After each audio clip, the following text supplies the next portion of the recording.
They treated me like the family bank for 20 years. So I canceled every card, stopped every payment, and let them all go broke. Before we continue, I want to hear from you. Where are you watching this from? Subscribe, say hi, and be part of our growing family.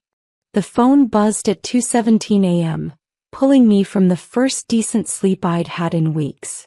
My sister Carol's name flashed across the screen, and my stomach dropped before I even answered.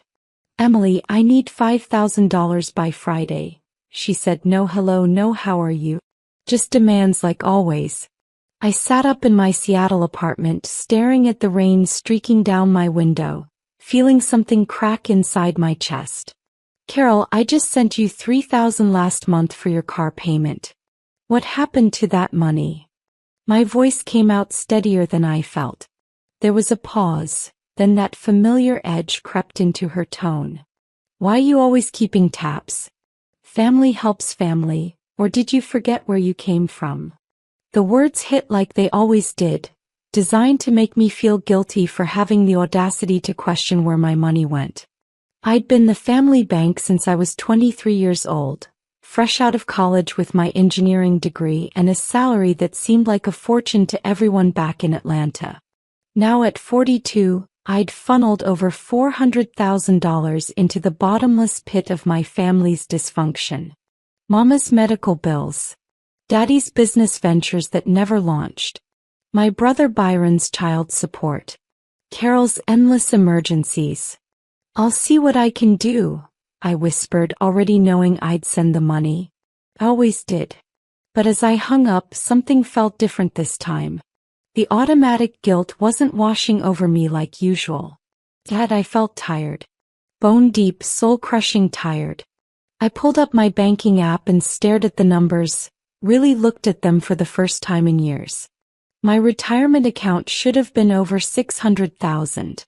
It was at $42,000. Friday morning, I wired Carol the money and decided to do something I'd avoided for 2 decades. I looked at every single transaction I'd made for my family. My hands trembled as I opened spreadsheets, bank statements, Venmo receipts. The coffee in my Seattle office went cold as the numbers built a monument to my stupidity. $467,812. Gone. But it wasn't just the money. It was the pattern. Byron had called me his favorite sister, while asking for $40,000 to invest in his friend's barbershop. That barbershop never opened, but Byron got a new Escalade. Mama had sobbed about losing her house, twice, and I'd paid off mortgages she'd refinanced to buy things she didn't need. Daddy's business opportunities funded his girlfriend's lifestyle while my stepmother Linda worked double shifts. My phone rang. "Mama. Baby girl, I'm so glad I caught you. Listen, the church is doing this mission trip to Jamaica and I really feel called to go. It's only $4,000 and..." I cut her off. "Mama, didn't I just pay your property taxes last month? That was $8,000. Silence. Then, "Emily Marie Hill, I raised you better than to throw money in my face. That's disrespectful." My therapist, Dr. Sandra Hamilton, had been telling me for 3 years that I was being financially abused. I'd always brushed it off because how could your family abuse you? They loved me. They needed me. But sitting there looking at $500,000 of love, I finally saw it clearly. They didn't love me. They loved my wallet. That night I called my best friend Janelle. "I need you to help me do something crazy," I said. She'd been waiting for this call for 15 years. "Thank God," she breathed. "I'll be right over." Janelle arrived with wine and her laptop, her dark eyes serious. "You ready to really do this? Because once you start, there's no going back." I nodded, pulling up my list. My family was on 12 of my credit cards as authorized users. They had access to 3 of my bank accounts. I paid insurance for 6 people. 7 cell phone lines. 2 car notes that weren't mine. Rent for my cousin Morgan's apartment. They're going to lose their minds. Janelle warned, her fingers already flying across her keyboard. She was a financial advisor and had watched me hemorrhage money for years. Let them, I said, surprised by the steel in my voice. We started small. I removed Carol from a credit card she barely used. Within an hour my phone rang. Emily, my card got declined at Target. I had a cart full of groceries. I took a breath. I removed you as an authorized user. You'll need to use your own card. The explosion was immediate. Are you kidding me? I have 3 kids to feed. What kind of sister are you? My heart pounded. The kind who just sent you $5,000 3 days ago. Use that. She hung up on me. The next card was Byron. He noticed within minutes. Yo, what's good? My card ain't working. His voice was casual, unconcerned. I removed you, Byron. You need to get your own. Long pause. Emily, don't play. I got payments due. I felt the old guilt rising but pushed it down. You got a job. Make those payments yourself. You really doing me like this? After everything? His voice turned cold. After everything? Byron, I gave you $40,000 last year. What did you do for me? Silence. That's what I thought, I said softly and hung up. My hands were shaking so badly I had to put the phone down. Janelle squeezed my shoulder. You're doing the right thing. Keep going. By Sunday my phone had 63 missed calls. Mama had organized an emergency family meeting at her house in Atlanta. My Uncle Jerome texted, "You better be there. Family doesn't abandon family." The manipulation was so obvious it was almost funny. Almost. I booked a flight, but this time Janelle came with me. You need a witness, she insisted. They're going to gaslight you into believing you're crazy. Mama's living room was packed. Carol sat on the couch I'd bought 3 years ago, arms crossed. Byron leaned against the wall, jaw tight. Daddy was in his recliner, the one I'd purchased last Christmas. My Aunt Loretta, Uncle Jerome, Cousin Morgan, even my stepmother Linda, who usually avoided family drama. 12 people all staring at me like I'd committed murder. Sit down, Emily, Mama said, her voice that dangerous calm that used to terrify me as a child. I remained standing. Janelle positioned herself by the door. I'll stand, thanks. Mama's eyes flickered with something I'd never seen before. Uncertainty. She wasn't used to me saying no. What's gotten into you, baby girl? Daddy started, his voice dripping with disappointment. Your mama tells me you've been cutting people off from your accounts. That's not how we raised you. I pulled out my folder, hand steady now. I've given this family $467,000 over 20 years. I have receipts for every dollar. The room went silent. Aunt Loretta's eyes widened.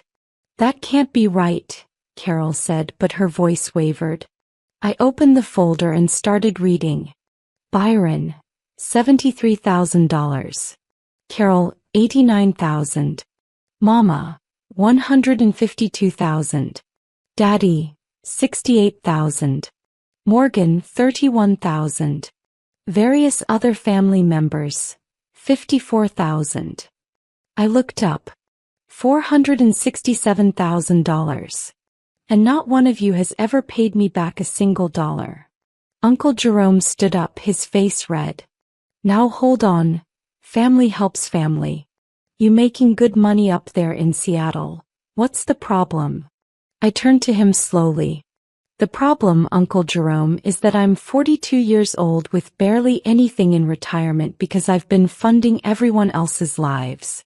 The problem is I can't afford to buy a house because my credit is maxed supporting family who won't support themselves. You chose to help. Carol jumped up, pointing at me. Nobody forced you. That's when something inside me snapped. You're right. You didn't force me. You manipulated me. Every call started with, I'll pay you back. Every request came with, I wouldn't ask if it wasn't an emergency. But Carol, tell everyone here what the $5,000 emergency was this week. She went pale. Emily, tell them. My voice rose. Or I will. Silence. I looked around the room. She needed it for a girls' trip to Miami. A vacation. While I'm here eating ramen for dinner because I'm broke from keeping everyone else afloat. Gasps rippled through the room. Byron shifted uncomfortably. Man, that's different. My situation was real. I laughed and it sounded bitter even to my own ears. Your barbershop investment? The one that never happened? I saw you post pictures of your new Escalade the same week. You think I'm stupid? His jaw clenched. You were supposed to be family, not the FBI. And Byron, I continued, my voice shaking with anger now. Remember when you borrowed my identity to open a credit card 3 years ago? Yeah, I found out about that too. That's fraud. Actual crime. But I fixed it and never said a word because you cried and said you'd lose your job. Mama gasped. Byron, you did what? The room erupted in arguments. Voices overlapping, accusations flying. But I wasn't done. Mama, do you want to tell everyone where the property tax money actually went? Or should I? Mama's face went ashen. Emily Marie, don't you dare. But I was done protecting everyone's lies. The $8,000 I sent for property taxes last month went to the plastic surgeon for your tummy tuck. I called the county office. Your taxes aren't even due until December. The room went dead silent. Linda, my stepmother, slowly turned to look at Mama. You told me Emily couldn't help with Linda's surgery because you needed. Mama cut her off. Stay out of this. But Linda stood up, her voice trembling. I had a tumor. Emily, I had a tumor and I asked your daddy to ask you for help with the medical bills. He said you said no. I felt like I'd been punched. What? I never. Daddy, you never asked me about any tumor. Daddy wouldn't meet my eyes. Mama jumped in quickly. Well, the church needed. Stop. Linda's shout surprised everyone. Just stop lying. For once, just stop. He turned to me, tears streaming. I had surgery 2 months ago. Paid for it myself by borrowing from my sister. Your daddy told me you said family handouts had to stop. The pieces clicked into place. He never asked me, did he? Linda shook her head. I looked at Daddy, this man I'd worshipped my whole life. You kept Linda's medical emergency from me because you knew I'd help her instead of giving you money for. What was it? What did you actually need my money for? His face hardened. My business. Your girlfriend. Linda screamed. Tell her about Crystal. Tell her where the money really goes. The room exploded. Aunt Loretta stood up. Crystal? Jerome, did you know about this? Uncle Jerome's expression said he did. Carol looked genuinely shocked. Byron just stared at the floor. Janelle caught my eye, her face reflecting the horror I felt. My father, my hero, had a whole other life funded by my money. How long? My voice came out barely above a whisper. Daddy stood up, defensive now. Emily, it ain't like that. Your mama and I have an arrangement. 5 years, Linda interrupted, her voice hollow. He's been with Crystal for 5 years. Has 2 kids with her. The floor tilted. I grabbed the back of a chair. I have siblings I don't know about. Mama finally spoke, her voice sharp. This is exactly why I didn't want this conversation. You're being dramatic, Emily.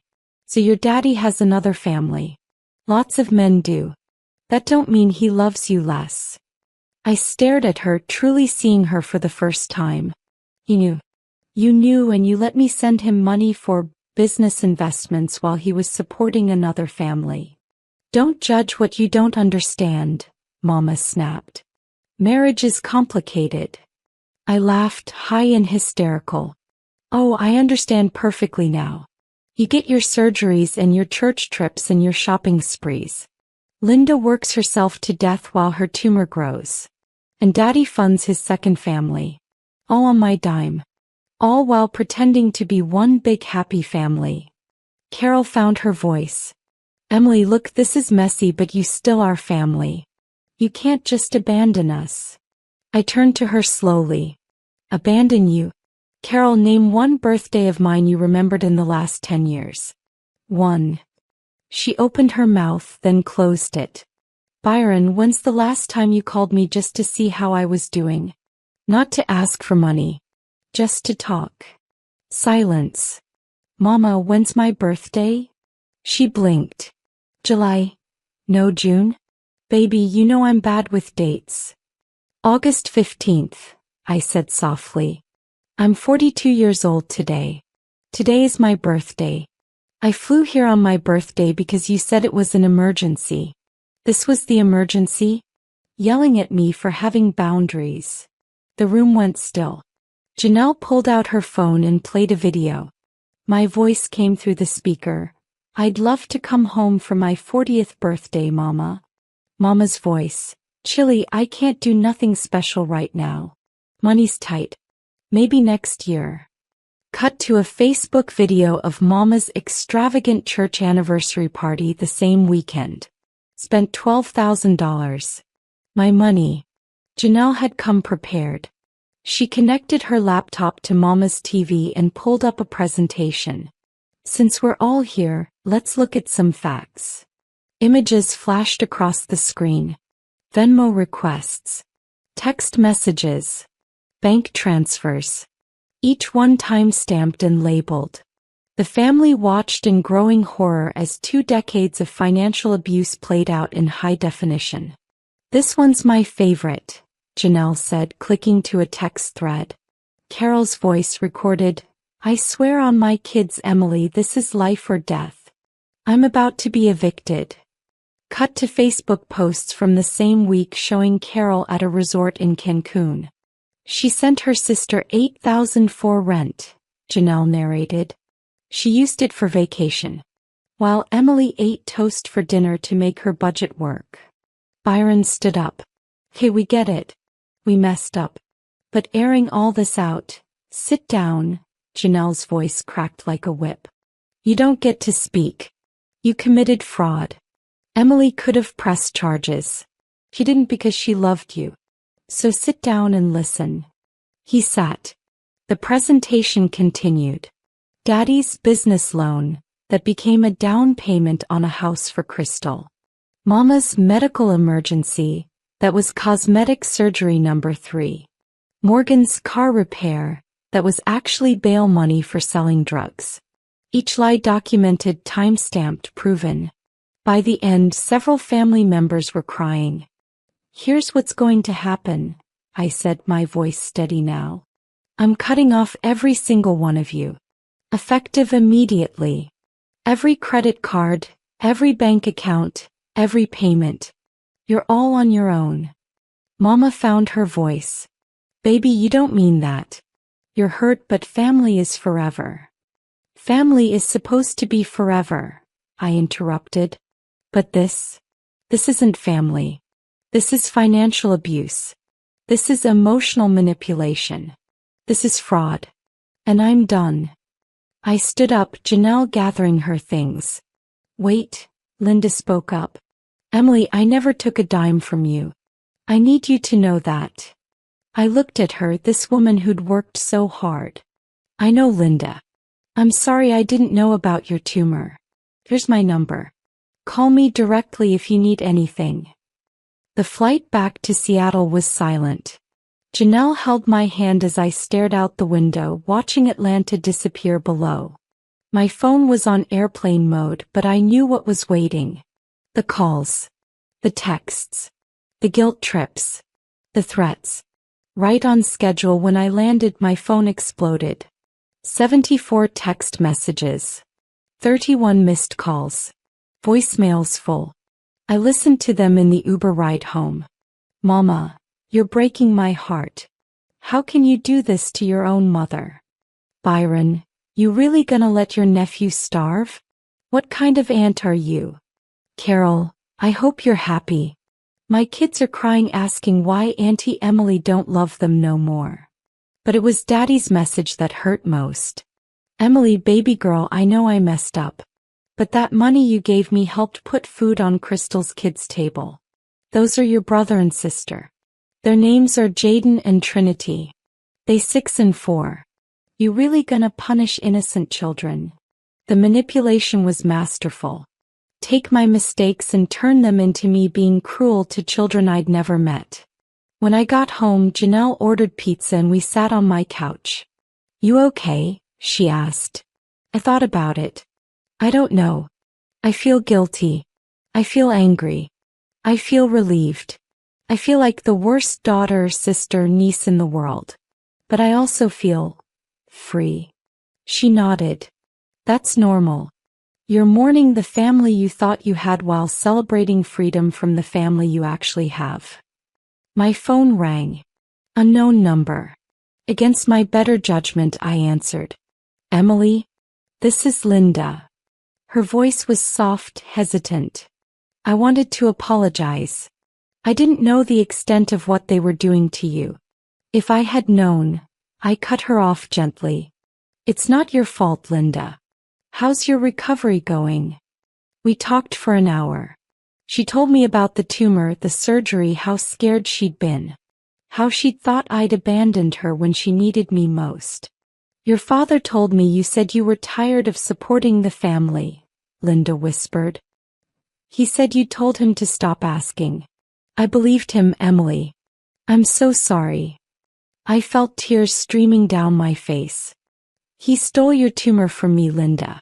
He took away my chance to help you when you really needed it so he could fund his other life. Monday morning I woke up to my first day of freedom. No automatic transfers scheduled. No credit card alerts for purchases I didn't make. My phone was still blowing up, but I'd blocked everyone except Linda. Work was a blur. My boss Jennifer noticed immediately. Emily, you okay? You seem different. Different was the right word. I felt lighter but also terrified. That afternoon my bank called. Ms. Hill, we have someone here claiming to be your sister trying to access your account. My heart raced. I removed her access last week. She shouldn't be able to access anything. The banker's voice was professional but concerned. She's quite insistent. Claims there's a family emergency and her daughter needs emergency surgery. I closed my eyes. Her daughters are fine. She's lying. Please flag my account for any suspicious activity and require in-person verification with ID for any changes. Hanging up, I felt sick. Carol had gone to the bank to try to access my money. This was a new low even for her. Janelle called during lunch. You sitting down? Carol posted about you on Facebook. She read the post. Some people forget where they come from. My sister got money and now she too good for family. Y'all pray for her soul because money done changed her. She'd rather see her nieces starve than miss one designer purse. The post had 200 likes and 63 comments, all dragging me. I felt the old shame rising, then pushed it back down. Let her post. People who know the truth will know the truth. But Janelle wasn't done. Emily, she named your job. People are calling your office claiming you stole from the family. My blood ran cold. What? HR called me thinking I'd know how to reach you. They want to talk. My hands shook as I walked to H. Jennifer met me there, her face serious. Emily, we've received some concerning calls today. Allegations about theft. I need you to know we don't take these things lightly. The room spun. After everything, was I going to lose my job too?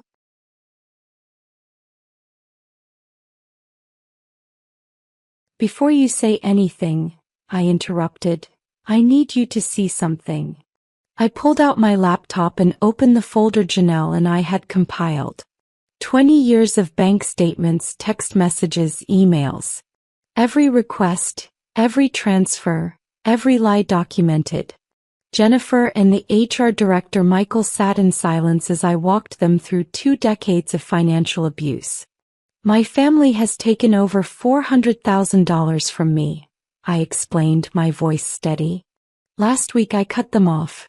Now they're retaliating by calling my workplace with lies. I've never stolen a dime. They're the thieves.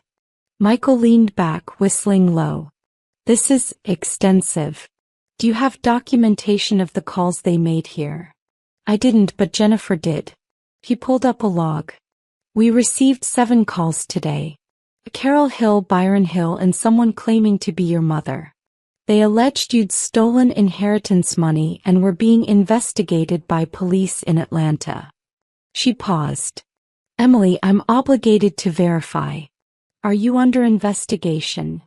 I laughed bitterly. Call Atlanta PD. I'll give you the precinct number. There's no investigation because there's no crime.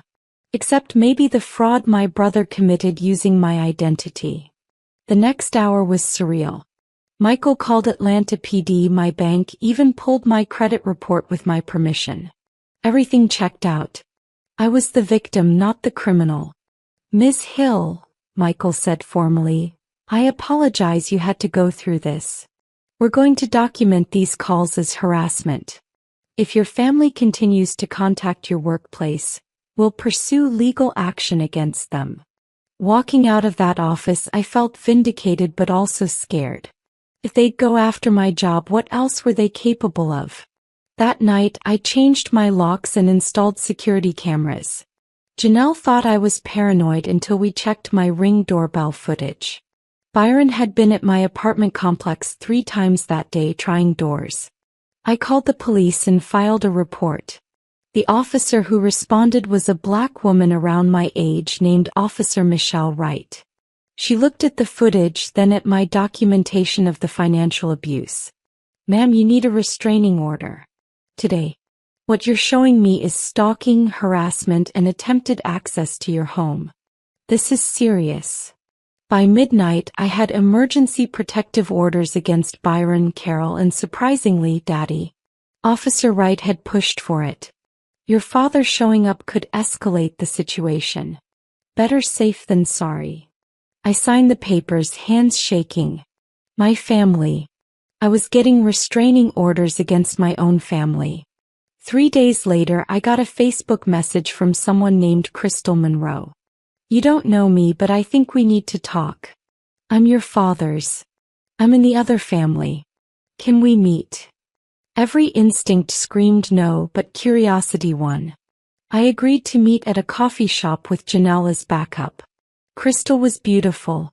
Mid-30s, warm eyes, nervous energy. 2 kids with her, Jaden and Trinity, my half-siblings. They had Daddy's eyes. My eyes.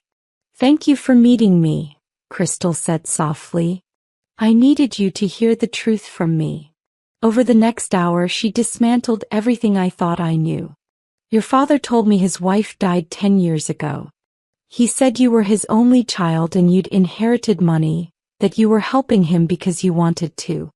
He said his family blamed him for your mother's death and that's why he couldn't see them. My coffee went cold as she spoke.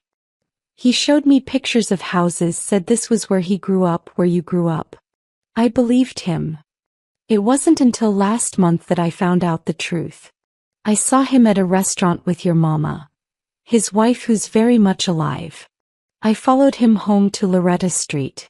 That's when I realized everything was a lie. She pulled out her phone, showing me bank statements. Emily, look at the amounts. He told me these were business expenses. But look at the dates. Every deposit matched my transfers to Daddy. Every single one. He was taking your money and telling me it was his business profits. I thought we were building a future. Turns out we were just another scheme. He started crying. I'm so sorry. I never would have been with him if I'd known. The kids played with tablets while we talked. What are you going to do? I asked gently. Crystal's face hardened. I already did it. I went to legal aid. I'm suing him for fraud and emotional distress. And she hesitated. I told your mother everything. Showed her the messages, the lies, all of it. She kicked him out yesterday. 6 months later, I stood in my new house. A modest 3-bedroom I'd purchased with my rapidly recovering savings. Janelle helped me hang pictures while Linda arranged flowers in the kitchen. It's perfect, Linda said, hugging me. Since everything imploded, she'd become the family I'd always needed. Honest. Present without expecting a paycheck. Crystal and the kids visited every few weeks. We'd formed an unlikely friendship, 2 women manipulated by the same man. I'd helped her get a nursing degree, her choice, her timeline with a repayment plan she'd insisted on. She was paying me back $50 a month. It wasn't about the money. It was about respect. Mama tried reaching out twice. The first time through a cousin. She wants to apologize. I sent back a message. She can apologize through my lawyer. The second time was a letter. Pages of excuses, justifications, and finally, buried at the end, I need help with the mortgage. I threw it away. Byron violated the restraining order once. He spent 3 days in jail and lost his job. Learned his lesson. Carol blocked me on everything after I refused to send money for her daughter's birthday. The daughter whose birthday she'd lied about to get money. But the biggest surprise was Morgan. He showed up at my door 6 months clean, working 2 jobs with an envelope containing $200. It ain't much, he said, hands shaking. But it's honest. And I'm gonna pay back every penny. I'm in an A now. Got a sponsor. I'm sorry, Emily. For real this time. I invited him in. Slowly, carefully, we were building something real. My retirement account was growing again. I'd started therapy to deal with the trauma. Some days were hard, grief for the family I'd wanted, anger at the family I'd had. But mostly I felt free. Free to say no. Free to have boundaries. Free to spend my money on my life. One night, Janelle asked, "Do you regret it? Cutting them off so completely?" I thought about it, really thought. I regret that it had to happen. But I don't regret doing it. They treated me like a bank for 20 years. Now they know banks can close accounts. She raised her wine glass. To closed accounts and open futures. My phone buzzed. Linda, dinner Sunday? I'm cooking. My treat. I smiled and replied yes. This was family now. People who showed up not because they needed something but because they wanted to be there. People who celebrated my wins without calculating what they could get from them. People who remembered my birthday. The old Emily would have felt guilty. Would have sent money despite everything. Would have believed she was being cruel. But the new Emily? She knew the truth. Saying no to being used wasn't cruel. It was survival. It was self-respect. It was the boundary I should have built 20 years ago. Sometimes love means walking away. And sometimes the best thing you can do for yourself is let toxic people go broke without you.